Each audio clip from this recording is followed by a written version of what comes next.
Hey guys, today we're going to go over the care for the white tree frog. Now, another name for this frog is the dumpy frog and the Australian giant green tree frog. Now, as far as their native location, they come from the country of Australia, Indonesia, and New Guinea. Now, as far as their size, they get about 4 to 6 inches long. So they don't get too big like your pixie frogs and your the African horned frogs, but they do get a lot bigger than some of the other species. So they're kind of in that middle area. So like they're really good for a frog that's not too little but not too big. And as far as their type of tank that you can use, we recommend a 10-gallon for the babies. But once they hit adult size, we recommend that you go up to a 20-gallon. Our arboreal tank that we recommend is the 18 by 18 by 24. We have a normal one here with a normal background. We also have our new tiki background one, which would be really awesome for an adult white. So yeah, as long as you got a 20-gallon when they're an adult, then you're good to go. For their bedding, we use Repti soil that you can find here at our store. We found that Repti soil is really good for holding in humidity, and it's also good that if they decide that they want to sit down in it, it won't hurt their skin. These guys have really sensitive skin, and other beddings could be too acidic for them. So this Repti soil works really well for not hurting them. As far as temperature goes, the temperature is really easy because they only need to be like 75 to 85 degrees, basically room temperature. We don't even have to use heat bulbs on ours. We just use a display light. You can use a UVB light that doesn't give off any heat, and that's good for like keeping your live plants healthy and keeping them growing and everything, and it won't hurt the frog at all. So, and you can also see the frog much better with lighting on it. So as I said, they do need a higher humidity, so we do spray this guy down every day. We also make sure the bedding is nice and damp, so they do require you to monitor the humidity. If they get too dry, that's not too good for them. So as far as their water dish goes, you want to make sure they have one and that they have water every day. They'll want to lay in that water sometimes to hydrate, but make sure that you never use distilled or RO water because that water is too pure for them. They're amphibians, so they absorb stuff through their skin really easily, and they always are trying to maintain an osmotic balance, like a osmotic balance with their environment. And if you've got them in too pure water, they'll end up absorbing all of that water, and they could actually die from it being too pure for them. So they always need water that's got some salts and dissolved salts and minerals in it. That way that they don't absorb too much of it, and it kind of stays in balance with the water in their body. So what we use instead of RO or distilled water for these guys, we call it our frog water, but it's really dechlorinated tap water. That way it keeps the minerals and dissolved salts, but you don't have the chlorine because that's taken out by the dechlorinator. As far as their diet goes, they are strict carnivores. So they will eat bugs like crickets, mealworms, waxworms, cockroaches.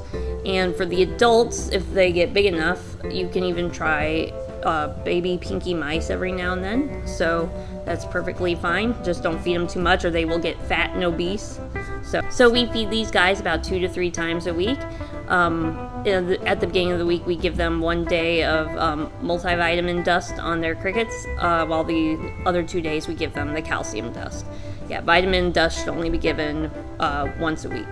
So now these guys shouldn't be handled very often, but you can handle them. However, because they can absorb stuff through their skin, the toxins on your hands, just your natural oils and other toxins that can be found in the environment, they will actually absorb that through their skin. So what you'll want to do is get some gloves.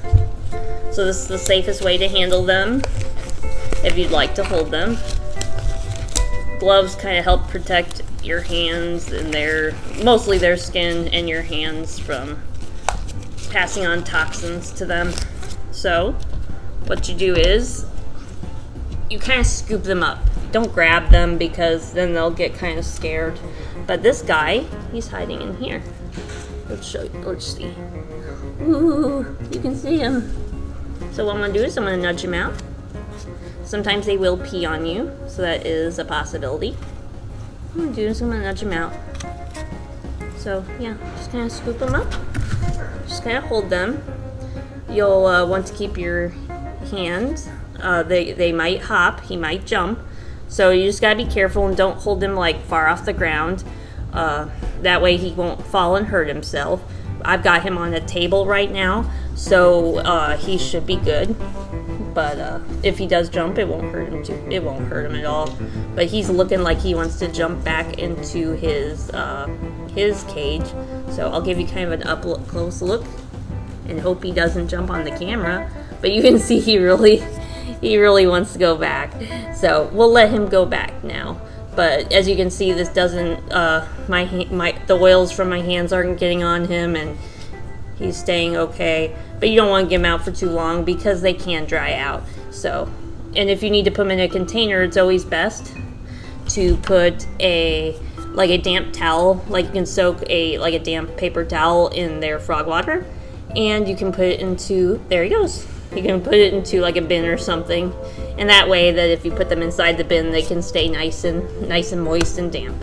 So that's basically it as far as handling goes.